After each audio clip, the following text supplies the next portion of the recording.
In front of everyone gathered inside the most gilded ballroom in the city, the cold billionaire laid a check on the table, $1 million for a scratched old watch on a working man's wrist.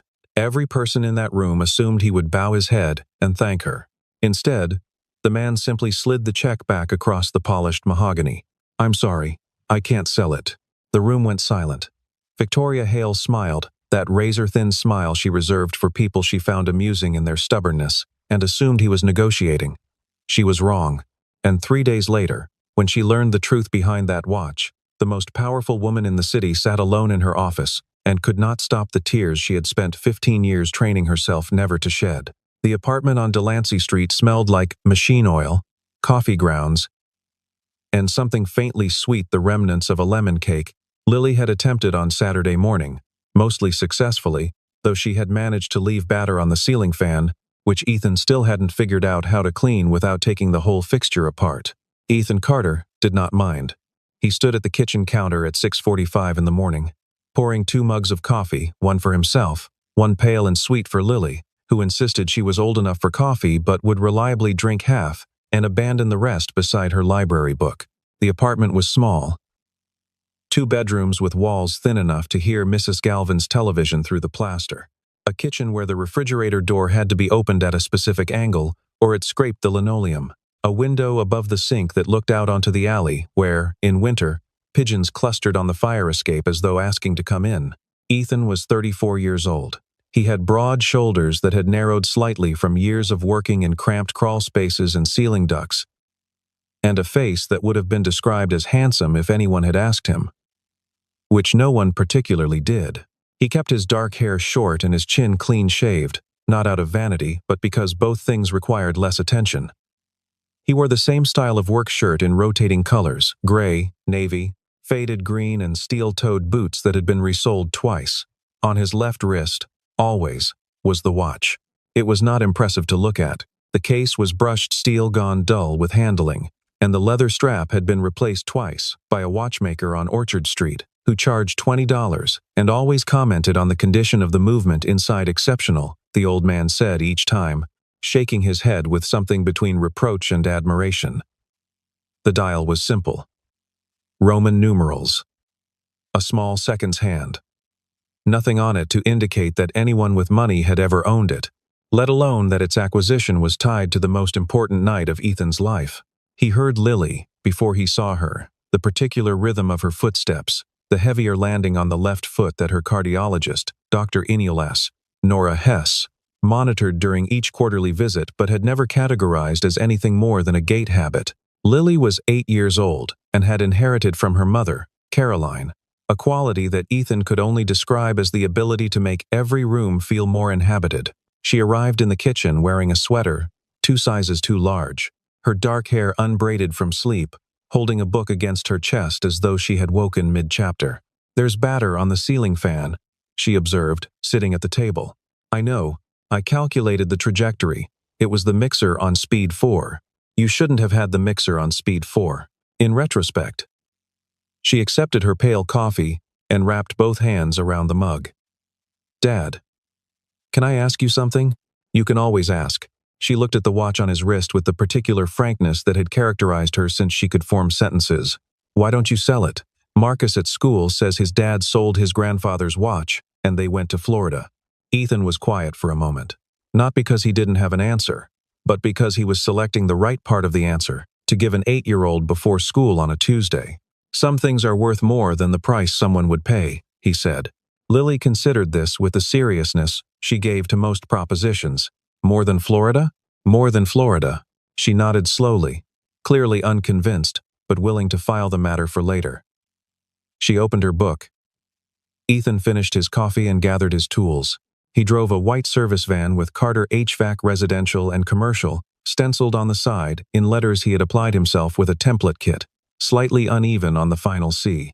His schedule that Tuesday included a compressor replacement in Chelsea, a diagnostic call in the Flatiron, and then, beginning at 3 in the afternoon, a series of pre-event maintenance jobs at the Whitmore Hotel on 57th Street, where a charity gala was being held that evening. He had been hired through the hotel's facilities contractor, Brannigan Services, which had subcontracted to him after their usual HVAC technician broke his wrist playing recreational hockey. Ethan did not know whose gala it was. He did not particularly need to. He stopped at Dr. Hess's office on the way to Chelsea, not for an appointment, just to drop off Lily's latest activity log, a detailed chart he maintained in a green notebook. Lily's sleep hours, her food intake, any complaints of fatigue or chest tightness, and her activity level each day. Dr. Hess received it at the front desk without comment, which meant it was what she expected. This was the rhythm of Lily's health management, not crisis, not ignorance, but the sustained, unglamorous work of paying attention. The compressor in Chelsea took 2 hours. The Flatiron diagnostic was a refrigerant leak, which he patched and tagged for a follow-up. He ate a sandwich in his van parked on 22nd Street, listening to a program about deep-sea geology on the radio, and then drove to the Whitmore. The hotel was dressed for the evening, already flowers arriving at the service entrance, a catering crew setting up in the corridor, a woman with a clipboard directing foot traffic with the focused energy of an air traffic controller. No one looked twice at Ethan. He signed in at the facilities desk and was given access to the mechanical room on the 4th floor and the climate control systems for the Whitmore ballroom. He had been working there for 40 minutes, crouched behind an access panel in the corridor outside the ballroom's secondary entrance, when he first noticed her. Victoria Hale was walking the room with 2 people who moved around her, the way small birds move around a larger one present, attentive, slightly cautious. She wore a dark blazer and carried no bag, which gave her an air of absolute self-sufficiency. She was gesturing at the floral arrangements with an expression of technical assessment rather than admiration, as though the peonies were a quarterly report and she was identifying underperforming line items. Ethan returned to his panel. He noticed her glance at him once. The way you notice a piece of furniture briefly, categorically, then not at all. He was tightening the final bracket when she passed close enough that he caught the faint sound of her conversation with the clipboard woman. The ambient temperature in the East Wing dropped 3 degrees between 7 and 8 last year. I want it corrected before guests arrive. Yes, Missin Hale. He made a note in his work log and adjusted the calibration accordingly. It was, he thought, a very specific thing to remember from a charity gala the previous year. He filed it away in the same quiet corner of his mind, where he filed things that were interesting but not relevant, and drove home to make dinner for Lily. Victoria Hale had been running Hale Technologies for 7 years. She had taken the company from a state of managed decline, the kind that follows a founder's sudden death and an interim board's well-meaning incompetence, and built it into the 4th largest data infrastructure firm in North America. She was 36 years old.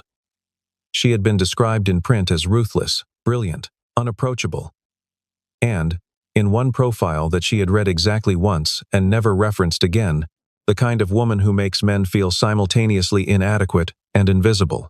She did not particularly care about any of these descriptions. What mattered was the work, and the work was measurable. She had not wanted to host the Whitmore Gala. It had been her father's event, an annual charity auction for children's health initiatives, held each year in the first week of November. When Richard Hale died, the board had expected the event to die with him. Victoria had kept it alive for reasons she had never fully articulated, even to herself. She told people it was good optics for the foundation. She told herself, in unguarded moments, nothing because the unguarded moments were few. And she did not encourage them. Her assistant, a methodical young man named Preston, who had been with her for 3 years and had learned to send communications in bullet-pointed lists rather than paragraphs, had briefed her on the evening's schedule. 130 guests, a seated dinner, an auction of 15 items, ranging from a private wine tasting in Burgundy to a signed manuscript from a reclusive novelist to a collection of 3 vintage watches, one of them, according to the auction catalog, from an anonymous private donor. Victoria had approved the catalog without reading the item descriptions in detail. She did not collect watches. She had approved the inclusion because the auction committee had confirmed the items were of provenance and value, and she trusted the committee because they had never yet embarrassed her. She was reviewing the seating arrangement when Preston entered the suite. The facilities contractor has completed the East Wing calibration. The temperature differential has been addressed. Good. Also the technician. He's still in the corridor. His van is blocking the service entrance. Then have someone ask him to move it. Preston hesitated, which was unusual. He's not blocking anything actively. I mentioned it because you asked me to flag any building maintenance personnel who were still on site at 5 o'clock. Security protocol. Victoria glanced up. Name? Ethan Carter. Licensed HVAC contractor. Subcontracted through Brannigan. Clean background. No flags. A pause. He's wearing an unusual watch. She looked at Preston for a moment. He had, in 3 years, never once commented on a person's accessories. Unusual how? Preston placed a photograph on the desk taken, she realized, by the hotel's internal security camera, and then cropped. The watch was clearly visible. Her eyes moved to it and stayed. She knew that watch, not the specific piece, but the model, the Harrington Meridian Caliber, a hand-wound mechanical watch produced in a limited run of 40 pieces between 1987 and 1989 by a Swiss workshop that had since closed. She knew it because her father had owned one. Because she had sat on his lap as a child and traced the Roman numerals with her finger. Because the watch had not been among his effects when he died, and she had assumed it lost. She was, for perhaps the first time in 15 years, uncertain. Where is he now? She asked. Loading his van. He'll be gone by 5:15. She stood. Tell him to wait. The Whitmore Gala auction was the centerpiece of the evening. Guests in formal wear stood at cocktail tables arranged in arcs before a low stage, and a professional auctioneer, the same man who had run the event for 11 years, moved through the lots with practiced efficiency and occasional humor. Victoria sat in the first row and watched. She had a glass of sparkling water she did not drink. Beside her, her head of corporate communications, a woman named Diane, occasionally leaned in to murmur context about a bidder, which Victoria acknowledged with the faintest movement of her head. She had spoken to Ethan Carter briefly, an hour before guests arrived, in the corridor outside the service entrance. The conversation had been short. She'd asked him where he had acquired the watch. He had looked at her with calm, steady eyes, the look of a man who was not intimidated but was choosing his words carefully, and said it had been given to him. She had asked by whom. He had said he'd rather not discuss it in a hotel corridor before a catering crew. She had found this, against her own expectations, reasonable. She had given him her assistant's card and told him she would like to speak further. He had accepted the card, looked at it briefly, and put it in his shirt pocket without comment. She had spent the first half of the gala thinking about that exchange. The watch she had recognized on the auction catalog, a different piece. A Patek Philippe went for $320,000. A wine-tasting lot went for $60,000. The novelist's manuscript drew a bidding war that ended at $450,000, to general applause. Then the auctioneer mentioned something offhand, a late addition to the program, he said, a story of interest. He had spoken to the facilities manager, who had mentioned the technician on site, who wore a particular watch. The auctioneer, who had a showman's instinct for drama, had taken it upon himself entirely without Victoria's knowledge or authorization to invite Ethan into the room and make a show of it. Ethan appeared at the edge of the stage with the specific expression of a man who had not consented to whatever was currently happening. He was still in his work clothes. The room had gone quiet, in the way that expensive rooms go quiet when something unexpected intrudes.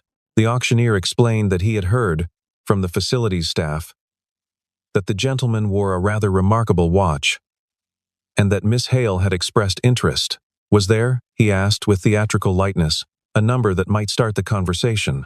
Victoria stood. She did not do it for the audience, or for the spectacle. She did it because the situation required a resolution, and she was the fastest path to $1 million, she said. The number moved through the room like a current. Ethan looked at her. She looked at him.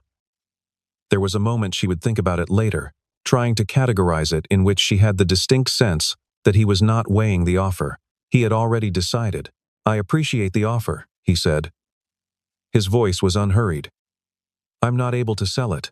A man in the third row laughed, a short, reflexive sound of disbelief. Someone else said something low and unkind. Diane gripped Victoria's elbow, which was the gesture she used when she wanted to signal crisis management. Victoria did not look away from Ethan. You understand what that number means? I do, he said. Then you understand that refusing it is my choice. He said it without aggression, without apology. The plainness of it was almost startling. I'm sorry for the disruption. He nodded to no one in particular and walked back out of the room. Victoria sat back down. The auctioneer, after a 5-second pause that probably felt longer to him than to anyone else, moved on to the next lot. The conversation beside her resumed. The evening continued. She did not hear any of it. Preston had a gift for thoroughness that Victoria had recognized within his first 2 weeks, and then deliberately cultivated through salary and scope of responsibility. By Thursday morning, 36 hours after the gala, he placed a file on her desk with the quiet efficiency of a man delivering something he knew was significant. Ethan Carter, 34. Licensed HVAC contractor, sole proprietor, operating for 6 years. Single father to 1 daughter, Lily Ann Carter, age 8, currently in 3rd grade at P.S. 134 on the Lower East Side. Prior to his contracting business, Ethan had served 8 years with the New York City Fire Department, Engine Company 17, retiring at the rank of lieutenant after an injury sustained during a structure fire, a 2nd-degree burn along his left forearm, documented in medical records as fully healed. No outstanding debts, no foreclosure filings, no civil suits. He had received 2 citations for outstanding service during his FDNY tenure. His tax filings showed a modest and consistent income.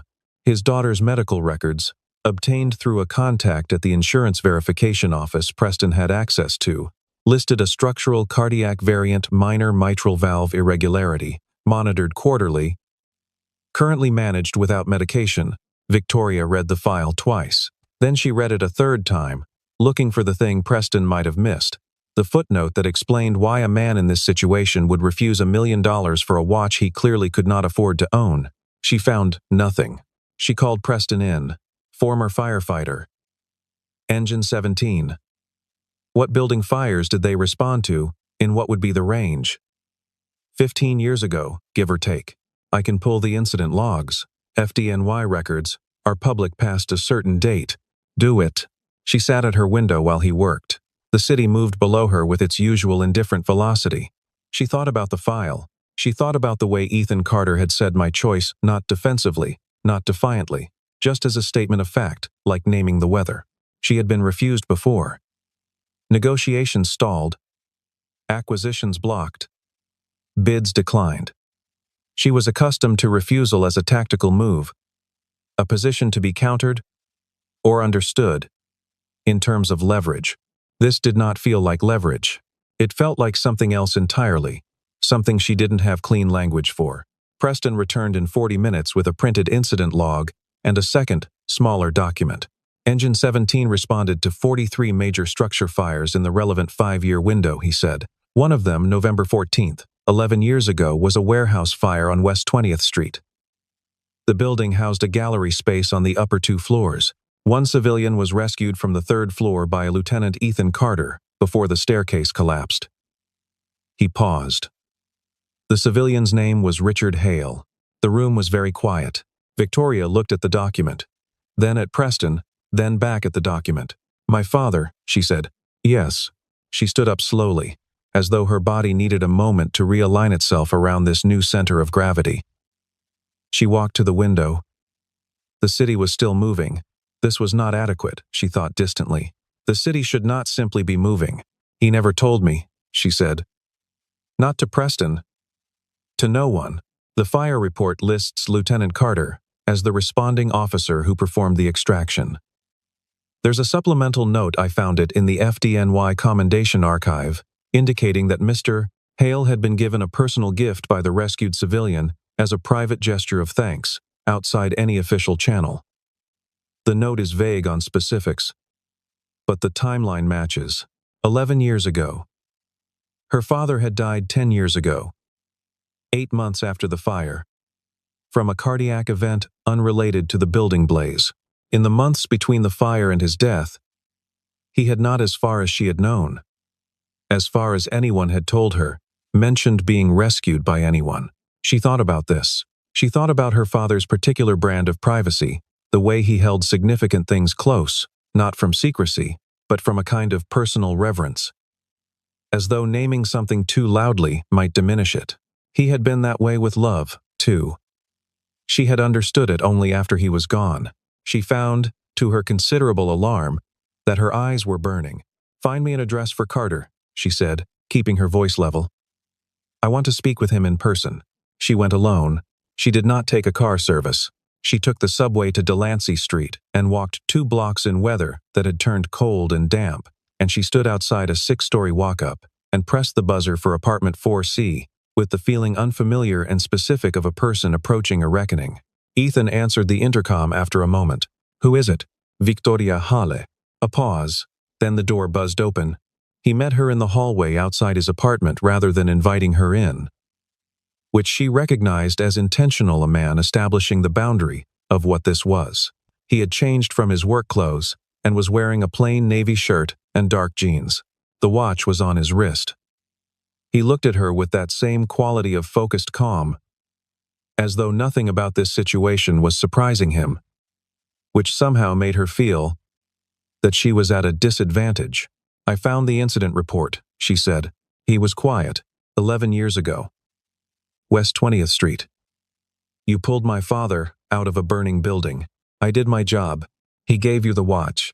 Ethan's eyes moved briefly to the watch and then back to her. "Yes. And you never contacted us. You never said anything." She heard the edge in her voice and was not entirely sure what it was the edge of. Gratitude. Grief. Something adjacent to both. "It wasn't my place to. He never told me," she said. "He never told anyone." Ethan leaned against the doorframe, hands in his pockets, looking at a middle point between the floor and her face. When he spoke, his voice was measured, but there was something underneath it that required effort to contain. "He came to find me," Ethan said. "About 6 weeks after the fire. Showed up at the station. He gave me the watch in person. We talked for maybe an hour." He paused. He knew how to listen. I don't know how else to say it. He just knew. "What were you talking about?" "My wife had died 8 months earlier." He said it simply, without dramatic inflection. The way people say things they have said enough times that the saying of it has become separate from the feeling. "Car accident. Lily was 4 months old. I wasn't doing very well. Your father didn't know any of that when he came. He was just there to say thank you. But we ended up talking for an hour." Victoria felt the cold of the hallway more acutely. "He told me something I needed to hear," Ethan continued. "I don't remember the exact words, but the meaning was that grief doesn't end, but it changes. That you can carry something heavy for a long time and it doesn't get lighter, but you get stronger." That was what he said. He looked at the watch. "He gave me this before he left, said it was important to him and he wanted me to have it. I told him it was too much. He said it wasn't." Victoria pressed her palm flat against the hallway wall and focused on the texture of the paint. "I didn't find out he died until I read it in the paper," Ethan said. "I thought about reaching out to the family, but I didn't know what I'd say. He'd given me something I couldn't give back. I thought maybe the best thing I could do was just..." He paused, searching for the word, "keep it." "He was dying when he came to you," Victoria said. Her voice was smaller than she intended. "He had been diagnosed 3 weeks before the fire. He didn't tell anyone for months." She swallowed. "I didn't know until after." Ethan looked at her. "He knew," she said. "When he came to see you, he already knew." The hallway was silent, except for the muffled sound of a television somewhere below them. The space between them had taken on a new quality. Not uncomfortable, but weighted, like standing in a room after the electricity has gone out. Ethan said, quietly, "I'm sorry." She believed him, completely, without analysis. She believed him in the way she hadn't believed a spontaneous expression of sympathy since she was 17 years old. "I don't want to buy the watch," she said. "I want you to know I understand why you kept it. I understand completely. I know. I acted badly. At the gala. I came in without context. It was a strange situation," he said. Not dismissing it, but not requiring the apology to be any larger than it already was. "You didn't know." She looked at him for a moment. "Can I ask you something?" "Sure." "Your daughter, Lily. Her cardiac condition. How is she doing? His expression shifted, something careful and private moving across it. She's monitored. Her cardiologist is good. If you ever need resources, referrals, the foundation has a pediatric cardiology program. I'll keep it in mind. Firm. Not unkind, but clear. He was not a man who accepted charity, wrapped in genuine feeling, and saw it as something different from charity. She nodded. She turned to go. Miss Halle. She turned back. The watch my daughter asked me why I wouldn't sell it. He glanced down at his wrist, then back at her. I never told her the whole story. But I think one day I will, because it's not just about your father, or what he did for me. It's about what it means to have a stranger take the time to see you. He paused. Your father took the time to see me. That's the thing you can't buy. Victoria Hale, who had not cried in public since her father's funeral, and who had privately not cried at all since a hotel room in Singapore 4 years ago, walked to the elevator and pressed the button and stood looking at the closed doors for a long moment. Then she got on the elevator and wept. The Hale Technologies board met every other Monday in the 38th floor conference room. And what Victoria had found over 7 years was that the energy of those meetings told her more than their minutes. She had learned to read the room the way she had learned to read earnings reports, looking for what wasn't said as much as what was. The Monday after the gala, the room was wrong. Nothing overt. Daniel Reardon, Chief Operating Officer, was professional and thorough as always, walking through the Q3 infrastructure deployment with the practiced smoothness of someone who had rehearsed. He was 51, silver-haired, impeccably groomed, with the kind of lateral ambition that had never quite been confirmed, but was regularly implied in whispered conversations that stopped when she entered rooms. She had kept him because his operational acuity was genuine, and because close enemies, she had learned from her father, were more manageable than distant ones. What she noticed was a particular quality of stillness around him when she entered. Not guilt, Daniel was too controlled for guilt, but containment. The specific stillness of a man managing the gap between what he knows and what he's prepared to reveal. It took Preston 48 hours to confirm what she had begun to suspect. A story had begun circulating in the financial press, small mentions, nothing prominent, that the Hale Technologies CEO had become personally entangled with a maintenance contractor who had provoked an embarrassing public scene at the company's flagship charity event. The framing was careful and deniable. Questions about Victoria's judgment. About whether recent behavior suggested distraction from the company's strategic priorities. The sourcing was anonymous. The timing was precise. Preston laid the printouts on her desk with his usual measured care. 3 outlets. The original appears to have originated from a communications firm that has worked with Reardon on 2 previous engagements. Victoria looked at the printouts, then set them aside. And the technician himself? There's a secondary thread being developed. The suggestion is that Mr. Carter sought the connection deliberately, that the refusal at the auction was staged for attention. She was quiet for a moment. This will reach the trade press by end of week. Likely. And Lily? The daughter? Preston's voice was the same, but his expression was not. Her school has received 2 anonymous contacts in the last 24 hours. The nature of the contacts isn't confirmed yet, but children talk. Victoria stood up. She went to the window. Outside, the city was its usual impossible self. Simultaneous and indifferent. She had built this company on the understanding that power required maintenance, not just the accumulation of it, but the constant, vigilant work of knowing where the pressure was being applied. She had spent 7 years being careful. She had spent 36 hours thinking about a man in a hallway on Delancey Street. And in that time, the floor had shifted slightly under her feet. She was not afraid of Daniel Reardon.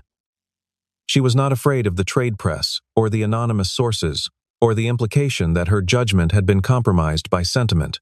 But Lily Carter was 8 years old, with a heart condition, and a father who had spent 11 years carrying a secret act of grace, without asking for anything in return, and the idea that this man's daughter was now a target in a corporate game was something Victoria Hale found for the first time in a very long time, intolerable in a way that was not strategic, not calculated, just wrong. She turned from the window. Schedule the shareholders' meeting, she said. Not the regular calendar. A special session. Friday. Preston looked at her.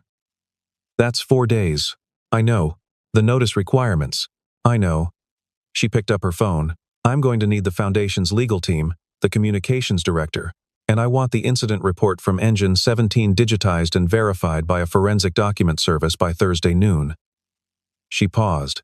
And Preston find out if Lily Carter is all right. On Wednesday evening, Ethan received a call from PS 134. Not from a teacher, but from the principal, Dr. Allison Webb, a woman Ethan had spoken to twice before, once about Lily's reading advancement program, and once about an incident in which Lily had corrected her science teacher on the properties of igneous rock with such comprehensive thoroughness that the teacher had filed a formal note about classroom dynamics. Dr. Webb had, on that occasion, been barely suppressing a smile. She was not suppressing anything now. Mr. Carter, I want to call you directly because I believe in transparency. There have been some comments circulating among older students, things they've heard from parents. I think about media coverage of your family. Lily hasn't been targeted directly, but she's a perceptive child, and she knows something is being said. Ethan drove home from a service call in Midtown and sat in his van outside his building for 3 minutes without getting out. Lily was at the kitchen table when he came in, working on a school project about geological formations, with 3 library books open and a notebook in which she had drawn diagrams of fault lines with color-coded layers. She looked up when he entered. Mrs. Peterson said, I should consider other perspectives on my sedimentary analysis, she said. But the data doesn't really support alternative perspectives.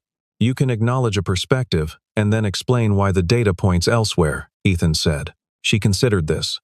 That's diplomatic. That's science. She looked at him for a long moment, with the particular quality of attention she used when she knew something was being withheld.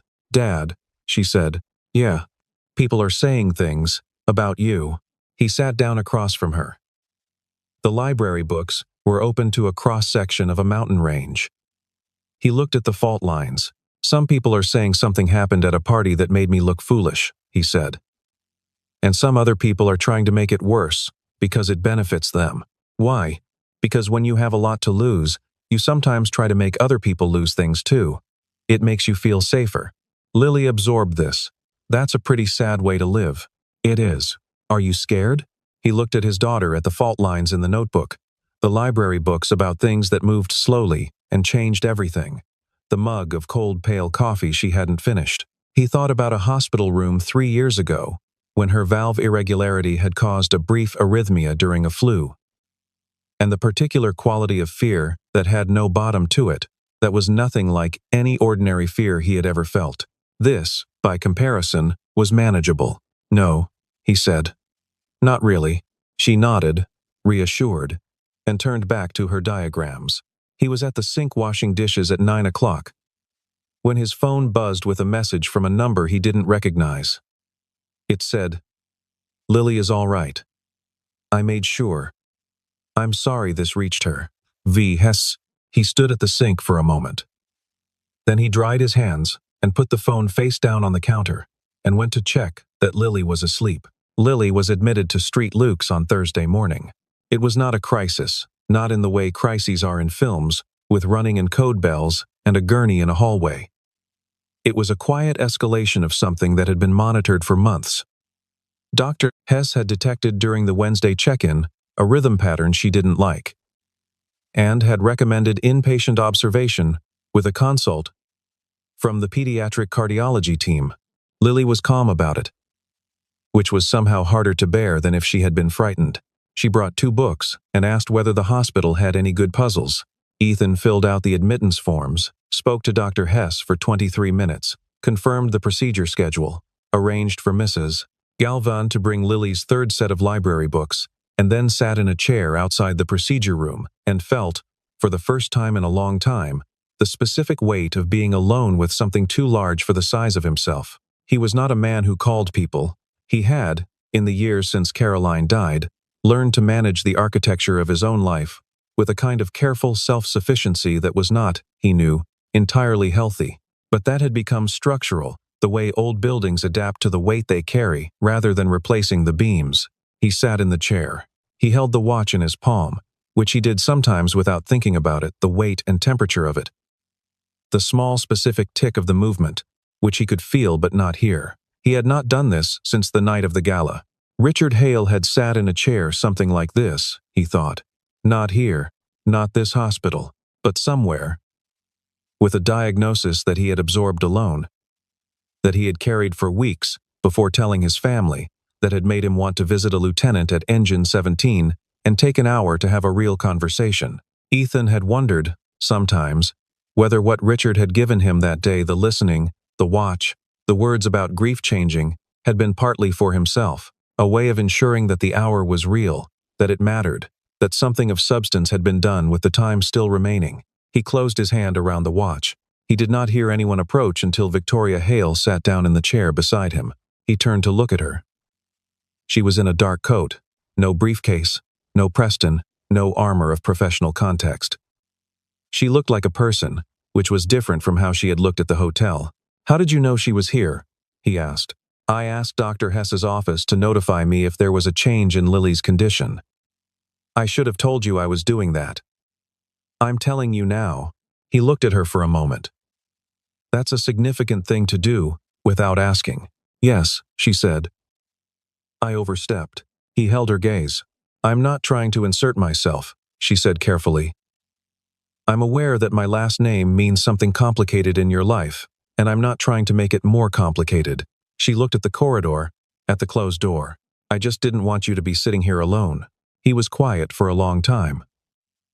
The hospital had its own rhythm, footsteps, the soft announce of the intercom. A cart being wheeled at the far end of the corridor. Ordinary sounds beneath extraordinary circumstances. "She asked me once why I never talk about her mother," Ethan said. "She was 6. I didn't have a good answer. I said that some things are too important to talk about all the time, and she said," he almost smiled. "She said that didn't make logical sense. She sounds like a remarkable person. She is." A pause. "Caroline was too. That's the hardest part. Not the absence. It's that Lily is so much like her, and she'll never get to know that about herself." Victoria said nothing. She was not trying to fix it. She was just sitting there in the chair, present, which was, he thought, the exact right thing. He reached into his shirt pocket and turned his phone over. He showed her the message she had sent. "Thank you," he said, "for protecting her. I should have anticipated the exposure. I didn't. That's on me. You couldn't have known Reardon would go that direction. I should have known he'd go a direction." She looked at her hands. "I've been running this company for 7 years, and I've kept Daniel Reardon close because I understood exactly how he thought. The problem is that I forgot that understanding someone's tactics doesn't make you immune to them when you're distracted." He looked at her sidelong. "You don't seem like someone who gets distracted." "I'm not, generally." A pause. "Your father changed something," she said quietly, carefully, as though testing the weight of the words before fully committing to them. "Not you, the story of what he did. What it meant." She looked at the closed door of the procedure room. "I've been running on a specific kind of emptiness for 10 years, and I didn't realize it had a shape until you named it." Ethan turned the watch over in his hand. "He was a good man," he said. "He was," she said. "I miss him differently now than I did last week." They sat in the corridor in the ordinary light of a Thursday afternoon, and the tick of the watch moved steadily between them. The Hale Technologies special shareholders meeting convened at 9 o'clock on Friday in the 38th floor conference room. Victoria had spent Thursday evening preparing. Not the materials Preston had assembled those with his usual thoroughness, but herself. She had sat in her apartment for an hour with a glass of water and the image of Ethan Carter sitting outside a hospital room, holding a watch that had belonged to her father, and she had thought about what it meant to move through the world carrying things that cost you something. She arrived at 9 sharp. The board was already seated. Daniel Reardon was in his usual position, third chair on the left, with the specific quality of alertness that she recognized as readiness. She stood at the head of the table and did not open with the agenda. 11 years ago, she said, there was a fire on West 20th Street. A man named Richard Hale, my father, your former chairman, was pulled from the 3rd floor of a burning building by a firefighter named Ethan Carter. My father never told anyone. The firefighter never told anyone. And for 11 years, an act that likely saved this company's future because my father was still alive for 8 months after that fire, during which time he finalized the succession plan that put this board in place. That act has been entirely invisible. The room was quiet in the specific way that rooms go quiet when they understand that the next words will be important. Last week, she continued, Mr. Carter attended this company's charity event as a contracted maintenance technician. I made an uninformed and public offer to buy the watch my father gave him as a private gesture of gratitude. Mr. Carter declined. Several members of this company's senior leadership subsequently decided that Mr. Carter's story and the implied personal connection represented a vulnerability to be exploited. She looked at Daniel Reardon. He met her gaze with the steadiness of someone who has prepared a countermove. I want to be specific, she said. The media contacts, the anonymous sourcing to the trade press, and most significantly, the contacts made to an 8-year-old child's school. Those did not come from a competitor. They came from inside this building. Preston, standing near the door, produced a folder and placed it in front of each board member with quiet efficiency. This folder contains the communications records, the firm connections, and the documentation. I'll give you 30 seconds to review the top sheet. She waited, watched Reardon's face. The stillness in him had changed quality, from containment to calculation. What I want the board to understand, Victoria said, is not primarily about Daniel Reardon's ambitions, which are not surprising, or about his methods, which are not original. What I want you to understand is this. The man this company tried to harm spent 11 years carrying a secret kindness with no expectation of return. He raised a daughter alone while working a skilled trade and managing her medical care with exhaustive care. He refused $1 million for a watch because the watch represented something that cannot be valued in money. And when his daughter came under pressure because of a story this company helped to manufacture, he sat in a hospital corridor and did not ask a single person for help. She paused. That is what integrity looks like. I want this company to look like that. She let it sit for a moment. Daniel, I'd like your resignation before end of day. The documentation in front of you makes the alternative a full governance review, external audit, and board vote considerably more time-consuming and public. I'd recommend the efficient path. She looked at the rest of the table.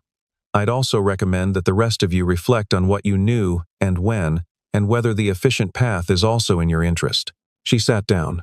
3 hours later, Daniel Reardon's resignation was processed. 2 other board members requested brief conversations. Preston handled both. Lily Carter came home on Sunday. She had, during her 4-day hospital stay, completed 2 puzzles, one of which was, she noted with some contempt, clearly mislabeled as 1,000 pieces when it was more accurately 950, started a new book about glacial geology, and developed an informed opinion about the relative quality of different hospital Jell-O flavors. Lime ranked last, strawberry ranked second, orange ranked first, based on consistent performance. She had asked Dr.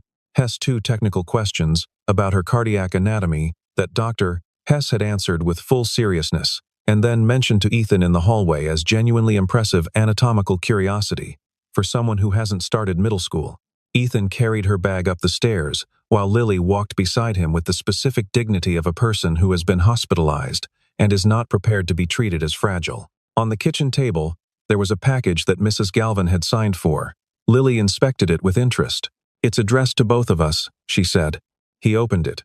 Inside was a formal letter on Hale Technologies Foundation stationery, and beneath the letter, a smaller sealed envelope addressed to Lily personally.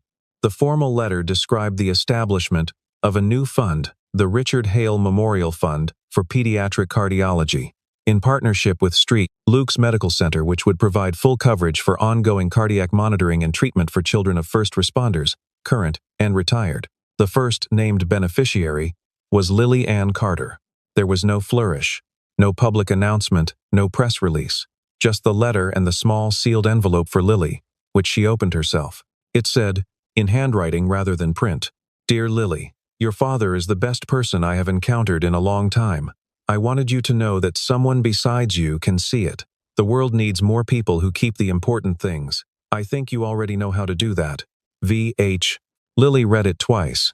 Then she put it on the table with great care and looked at her father. She's the billionaire from the party, Lily said. Yes. She cried in the elevator, didn't she? He looked at his daughter. I have no idea what you mean. Dad, it's obvious. She picked up the letter again and read it a third time. She's right, you know. About keeping the important things. He sat down. I know. The watch. Yeah. She nodded.